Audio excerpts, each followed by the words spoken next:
Olá pessoal, vamos dar início, né, à nossa aula, onde nós vamos abordar a teoria da aprendizagem significativa de David Alzuber.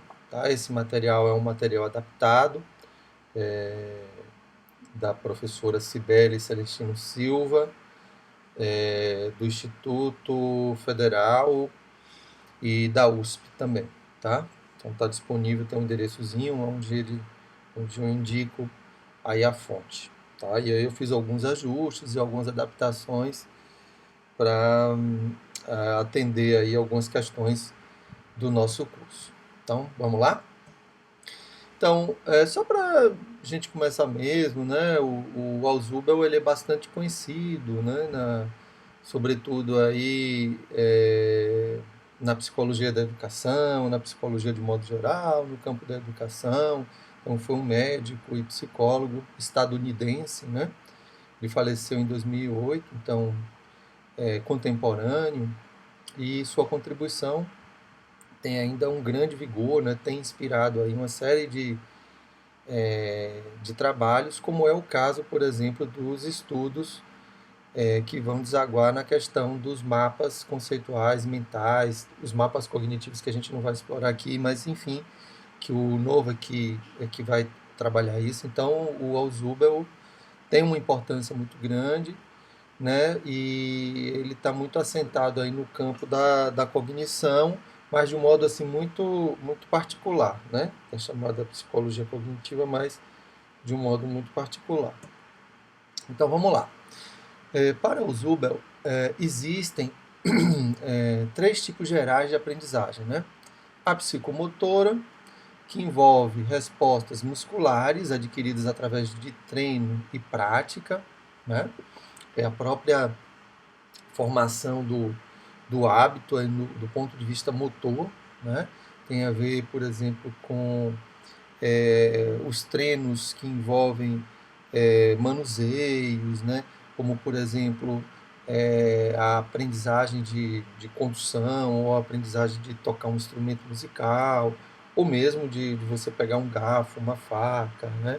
Enfim, então, um tipo de aprendizagem chamada psicomotora, um tipo ou um grupo, né, de aprendizagem da dimensão afetiva, né, que seriam os sinais internos do indivíduo, prazer, dor, satisfação, descontentamento, ansiedade, onde a gente vai aprendendo no decorrer da vida, né, a construir afetos, ou a gente vai aprendendo a ser afetado, né, a partir de uma série de situações. Então, aquilo que nos dá prazer, aquilo que não nos dá prazer, a produção da ansiedade, do descontentamento. Então, por exemplo, se eu vou tomar um café, que delícia, e eu gosto, por exemplo, de café sem açúcar, outras pessoas vão detestar. Então, a sensação de prazer relativa ao paladar, né?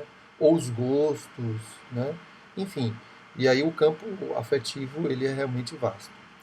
Um outro tipo é o que ele vai chamar de aprendizagem cognitiva, que é essa de respeito aí, né, à questão do armazenamento organizado de informações, né, na mente de quem aprende, ou seja, a própria estrutura cognitiva.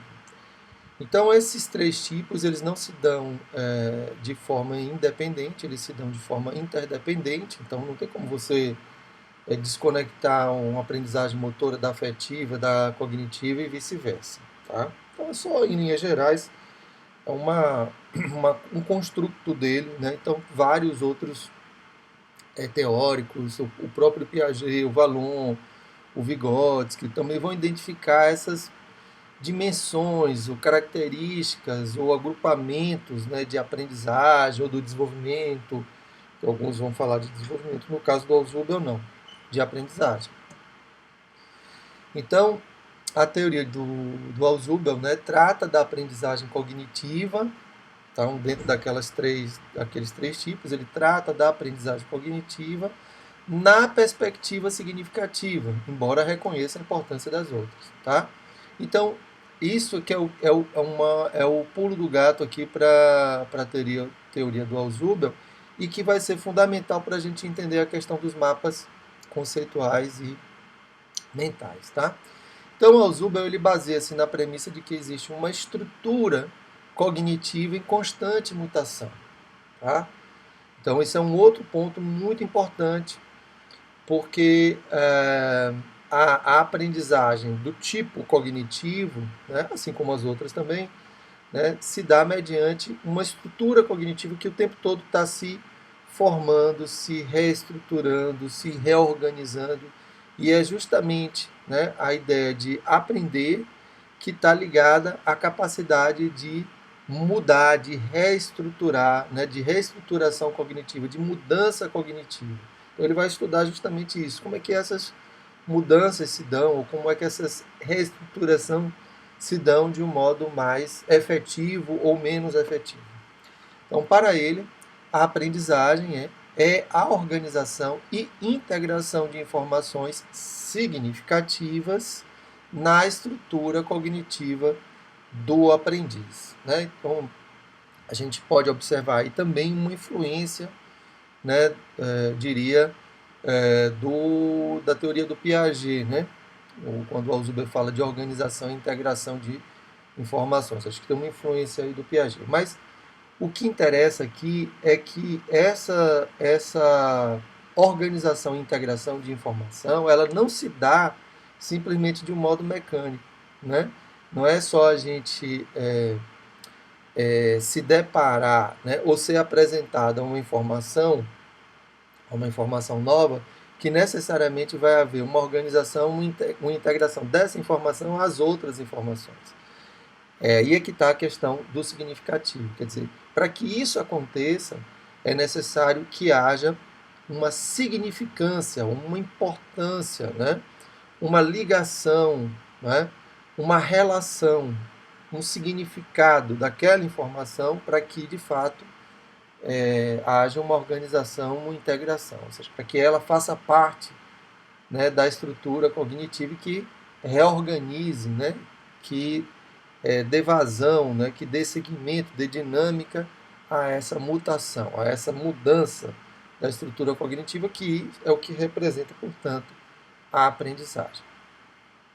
Então, a estrutura cognitiva é entendida, né, como um conteúdo total de ideias de um certo indivíduo e a forma como estão organizadas. Isso aqui é muito interessante, né, porque remete àquela ideia, né, da escola chamada escola da Gestalt, da psicologia da Gestalt, né, que foi também uma escola, uma psicologia cognitiva, e que a Gestalt, dentre as suas premissas, né, uma delas é que é, uma, uma parte, né, uma nova parte,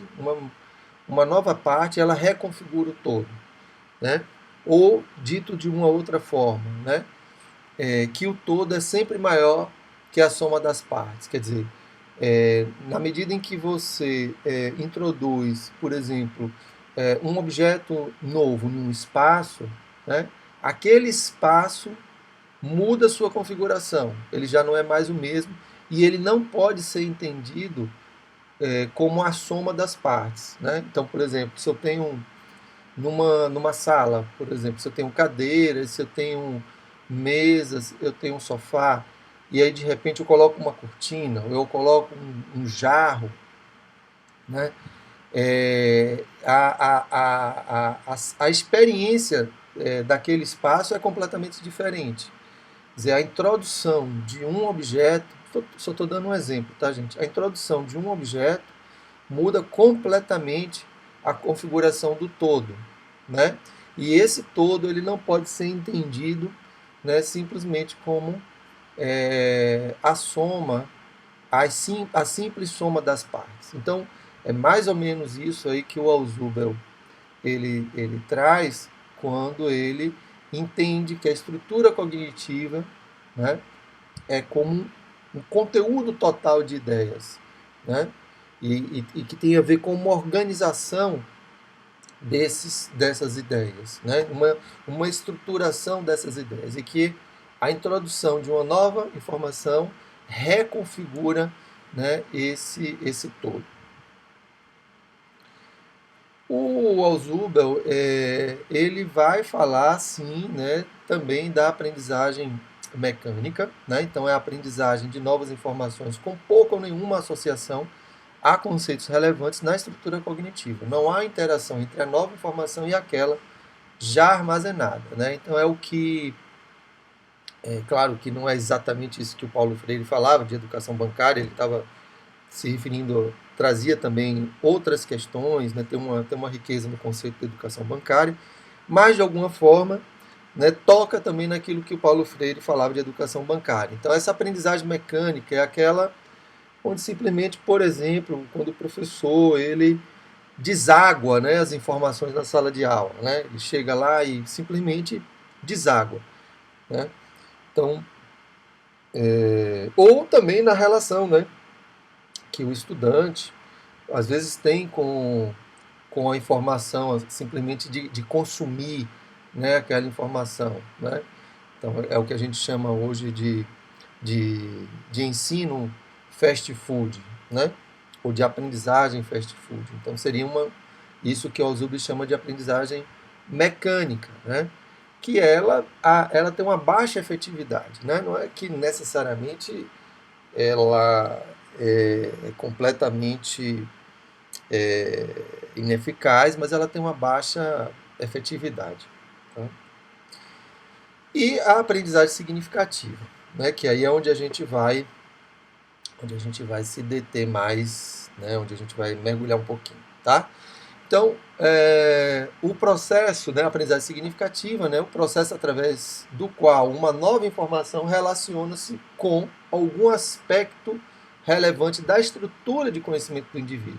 Né? Então, foi isso que a gente estava se referindo. Então, quanto à mecânica, a informação é jogada simplesmente, né, não há nenhum vínculo, articulação, produção de significado. Na aprendizagem significativa, não. A informação, ela cria algum laço, ela cria alguma relação com a estrutura do conhecimento do indivíduo, né? Com aquilo que o indivíduo já traz, né? Com aquilo que o indivíduo já tem. Né? Na teoria do Alzheimer, esse conceito de subsunsor ele é muito importante, né? Porque ele é o conceito que vai indicar, né, justamente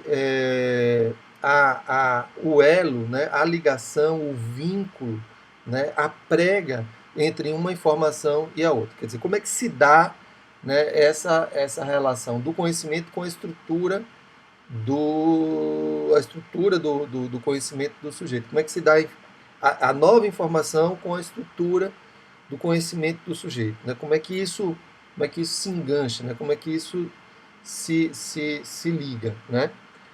Também usa-se o termo conceito inclusor, que é uma coisa que a gente vai estar vendo aí agora, tá? Então, na aprendizagem mecânica, o conhecimento fica arbitrariamente, como a gente viu, né? Fica arbitrariamente distribuído na estrutura cognitiva sem ligar-se a conceitos subsunsores específicos. Não é a velha história da memorização, né? Então a pessoa responde, ela é capaz de lembrar e tal, mas ela não consegue explicar, por exemplo, né?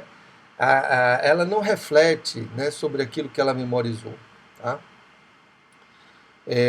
Então, a distinção entre a aprendizagem significativa e a aprendizagem mecânica não é uma dicotomia, isso o Alzheimer ele salienta, mas sim um contínuo.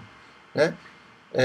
Porque tem algum momento, né, que em algum momento aquela informação ela não está vinculada na estrutura do conhecimento do indivíduo. Né?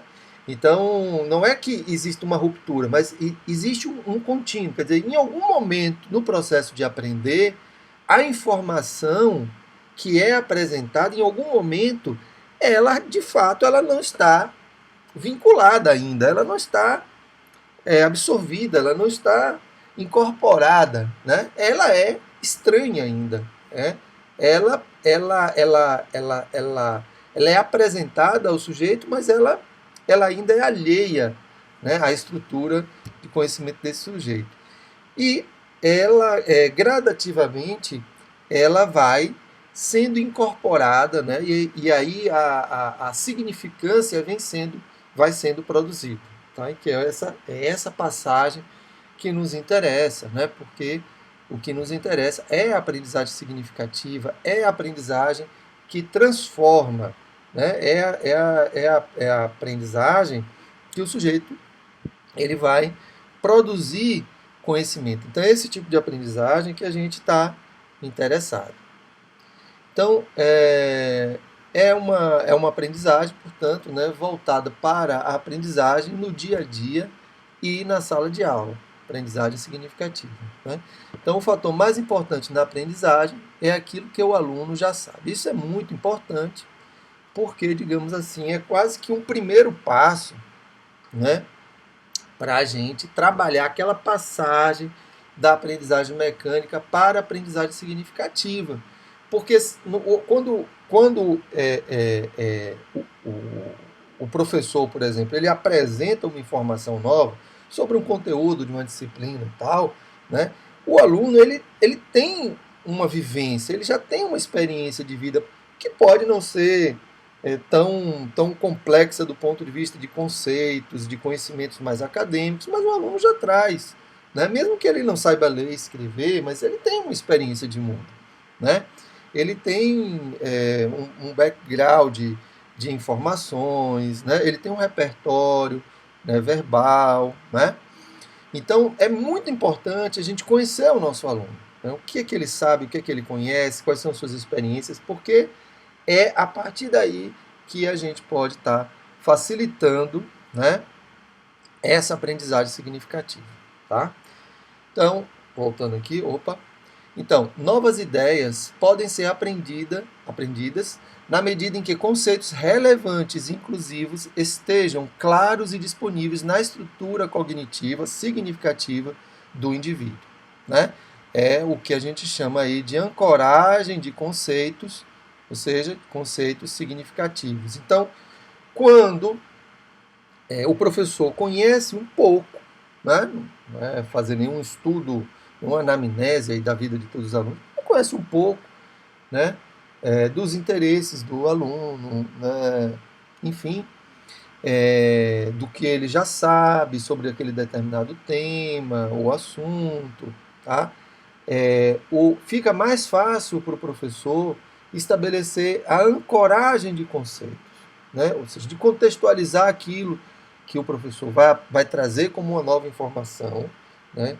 para o interesse ou para o repertório do aluno. Então, o armazenamento de informações pelo cérebro é altamente organizado, formando uma hierarquia conceitual. Olha, isso aqui já vai ser muito importante, né, para a gente, mais adiante, né, falar sobre os mapas conceituais e mentais. Né? Então, a forma, né, como as informações elas são organizadas, né, elas são organizadas de uma maneira hierárquica, dependente, né, relacional, né, e conceitual. Por que conceitual? Porque as informações no cérebro elas são relacionadas não a partir pelas coisas em si. Né? Então, quando eu lembro, por exemplo, de uma xícara, e uma xícara de louça, de barro, de ferro, de plástico, né? E aí eu tenho tanto o geral, xícara, como os específicos, né? Os subgrupos, xícara de louça, xícara de ferro, xícara de plástico, né? E eu não tô me referindo aos objetos concretos, eu estou me referindo a ideias, eu estou me referindo a conceitos, né? Então, as informações pelo cérebro são organizadas de uma forma hierárquica, de uma forma estruturada, certo? Que é um pouco do que a gente vai trabalhar para entender como é que é essa organização, tanto para a gente saber um pouco da teoria do Alzheimer, da teoria da aprendizagem significativa, para a gente compreender melhor, né, o porquê da importância dos mapas conceituais e mentais. Não simplesmente um fazer por fazer, mas a gente entender e aí poder fazer de uma maneira mais coerente e consistente. Tá?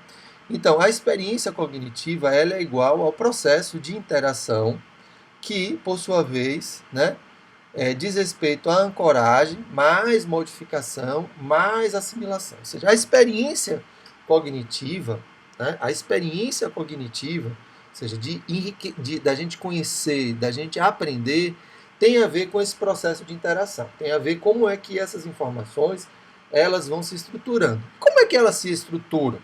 Né? A gente já viu, elas se estruturam a partir de ancoragens, né? De uma informação nova ligada a uma informação antiga, de uma informação nova ligada, né, a uma estrutura, né, de informações, né? E, por sua vez, gerando modificação, né? Dando uma nova, fazendo uma nova organização nessa estrutura. Por quê? Porque houve uma assimilação daquela informação. Aquela informação que antes, né, era uma informação daquele tipo de aprendizagem mecânica que estava fora, essa informação ela é assimilada, né? Ela é assimilada, ela faz parte da minha estrutura agora, né? Por sua vez, né, provocou uma nova organização cognitiva, tá? Então, os conceitos subsunsores e inclusores, né, são mutáveis e podem se desenvolver à medida que ocorre a aprendizagem significativa. Então, esses conceitos que vão estar ligando, né, esses conceitos ligados, conectados, né, eles são mutáveis. Né? Então, o meu repertório também vai sendo mudado. As formas como eu vou estabelecer as novas relações também vão ser mudadas. Tá? Bom, a aprendizagem verbal relacional significativa. Tá? Então, a linguagem vivida é considerada como um importante facilitador da aprendizagem significativa. Né? Então, aquilo que a gente nomeia, como a gente nomeia, né? O que a gente sente. Tá? Porque, por exemplo, quando eu trago a questão da xícara, quando eu falo do café, eu também faço referência, por mais que eu não tenha uma clareza, uma consciência clara disso, mas eu faço referência, né, de memórias afetivas, de cenas, tá? Eu não estou falando de qualquer tomar café. Então, quando eu falo tomar café, é muito diferente de tomar café para qualquer um de vocês. Então, é um modo muito singular, né? E é isso que a gente se refere quando fala de linguagem vivida. Quer dizer, como é que eu vivencio, né, a linguagem, né? Como é que eu vivencio, né, vamos dizer assim, minhas informações, né? A gente está falando de aprendizagem verbal. Né? Então, o que é significativo para mim pode não ser significativo para você. Tá certo? Então, o poder representacional das palavras facilita a manipulação de conceitos e proposições. Quer dizer, então, quando eu digo, né, quando eu represento, né, o objeto através de uma palavra, né, xícara, café, essa representação tem um poder que é diferente para mim, que é diferente para você. Né? Então, quando a gente está falando de ancoragem, de assimilação, né, de reestruturação, a gente está se referindo também, né, ao que é significativo para cada um. Porque determinada informação, por exemplo, que um professor traz e tal, pode ser fantástico para algumas pessoas, né? Mas pode não dizer muita coisa para outra, certo? Então, a ideia da aprendizagem significativa, ela vai respeitar essas singularidades, certo? Ela vai respeitar esses modus operandi. E isso tem muito a ver, gente, com a questão da própria ideia de metodologias ativas do ensino e da aprendizagem. Por quê? Porque o ensino standard, o ensino mais convencional, né, é um ensino mais homogêneo, é um ensino pouco sensível a essas singularidades. Então, é um ensino menos ativo por isso. Então, você faz um planejamento geral, homogêneo, pasteurizado, chega na sala de aula e né, passa assim como se fosse um rolo compressor. E, às vezes, aquilo pode ser interessante para alguns alunos e não para outros, ou talvez não para a maioria, né? E aí a aprendizagem ela tem uma baixa significância, né? Porque ela não considera, né, essas singularidades, porque cada um, né, tem um poder representacional diferente. Né? O que é significativo para mim não é para você, como eu disse. Tá? Então, a ideia da aprendizagem significativa é levar ao máximo, né, considerar ao máximo que esses significados, né, eles são singulares, que esse poder representacional é singular. Né? Por isso que no movimento das metodologias ativas, a ideia de aprendizagem significativa é muito importante, porque aí é onde se dá a potência, né, a potência ativa de se ensinar e de se aprender. Isso, gente, não significa necessariamente que agora o professor ele vai ter que fazer uma espécie de ensino individualizado, tutorizado, etc. Não, não necessariamente, porque a gente vai ter vários outros recursos, né, que o professor pode estar mediando, né, os grupos e tal, né, e trabalhando de forma a considerar essas especificidades, tá? Que em outras disciplinas vocês vão estar aprofundando, que não é necessariamente o nosso caso. Muito embora a ideia dos mapas cognitivos, desculpe, dos mapas mentais e conceituais considerem, né, a capacidade, por exemplo, de síntese de cada um. Então, como vocês vão ver, nós vamos apresentar determinado tema e a forma como cada um vai organizar, né, aquele tema, vai estabelecer as relações, vai apresentar, né, os conceitos relacionados, etc., vai ser diferente. Né? Vai ser diferente. E essas diferenças justamente vão revelar o poder representacional de cada um. O que é significativo, como é significativo para cada um. Tá bom?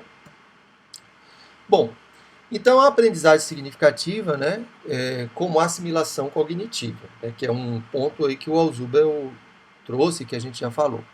Então a aprendizagem, aqui já um modelito, né? Aqui já um modelito de mapa conceitual, simplesinho. Então a aprendizagem significativa implica, certo?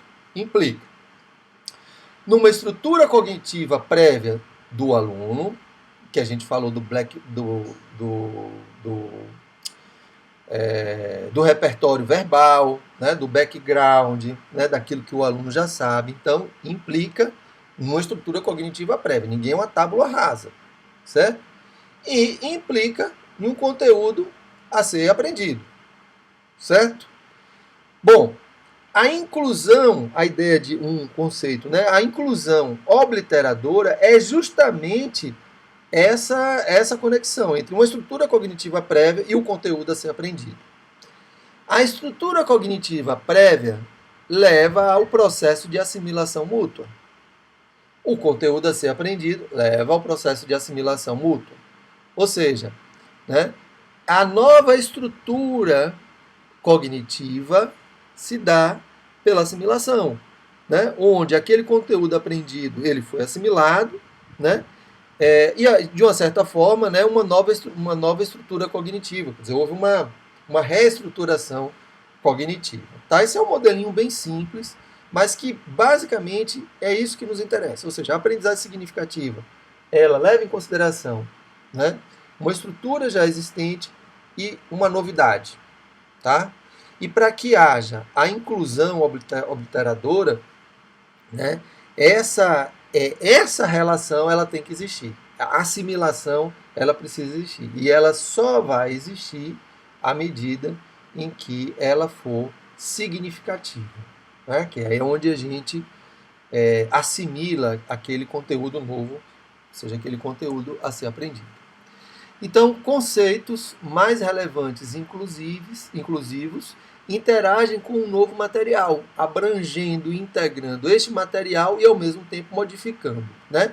Então, conceitos mais relevantes e inclusivos é do ponto de vista significativo.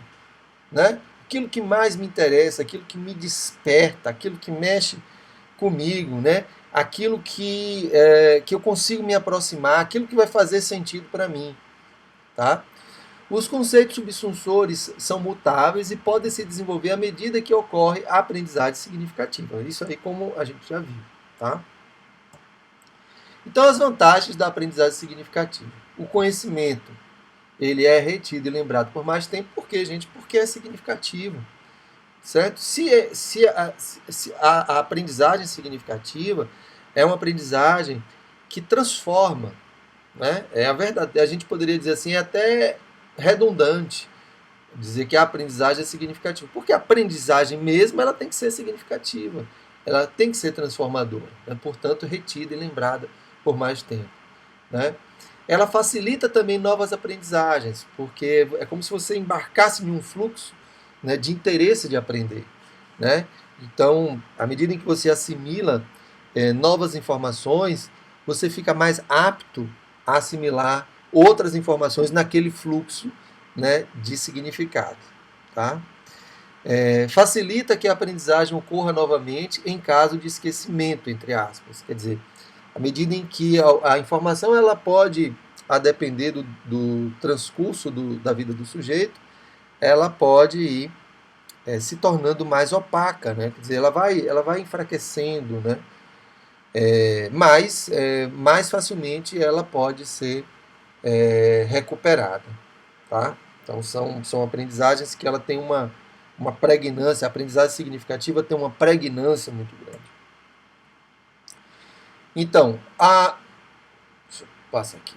A inclusão obliteradora e assimilação explicam algumas das vantagens da aprendizagem significativa apontadas anteriormente, já que as novas informações são transformadas e integradas à estrutura cognitiva, né? Então, ela não é um apêndice, não é, a informação nova não está, né, não é algo, uma comida que você come de maneira indigesta que tá em você, mas não foi digerida ainda, não foi digerida direito. Então, a aprendizagem significativa é como um alimento que é bem digerido, né? Que ele vai se integrar, aquele alimento, ele vai se integrar, né, ao seu organismo, tá? Mas para que ele se integre ao seu organismo, né, ele precisa ser digerido, né? E para ele ser digerido, ele precisa ser reconhecido como uma novidade interessante, né?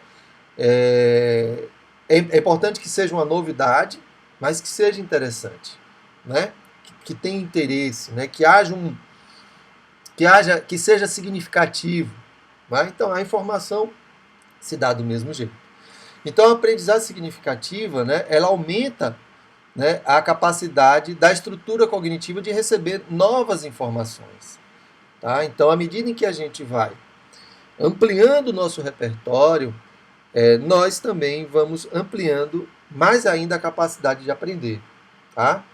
Então, à medida em que a gente tem um background mais rico, né, um repertório mais rico, mais facilmente temos condições de assimilar novas informações. Então, é como um processo que a gente vai construindo aí aos poucos. Então, tipos de inclusão, né, que a gente vai trabalhar em alguns pontos desses, né? Que é a aprendizagem subordinada, a aprendizagem supraordenada e a aprendizagem combinatória, tá? Então eu vou parar, a gente vai fechar um pouco aqui esse vídeo 1, essa etapa 1, no vídeo 2, na etapa 2, a gente vai desenvolver, né, esses chamados tipos de inclusão, né, que como é que essas conexões, né, essas ligações, elas vão se dando, porque isso aqui vai ser muito importante para a gente entender também a forma de estruturação dos mapas conceituais e cognitivos. É como se os mapas conceituais e cognitivos fossem não só um instrumento que a gente pode aplicar na sala de aula ou na vida da gente, né, para organizar as informações, as ideias, etc., como um exercício de reflexão, mas os mapas mentais e conceituais são exemplos representacionais da própria ideia de aprendizagem significativa. Então a gente vai desdobrar um pouquinho, né, desses tipos de inclusão aqui, a subordinada, a aprendizagem supraordenada e a aprendizagem combinatória. Tá? Então a gente se reencontra no nosso vídeo 2.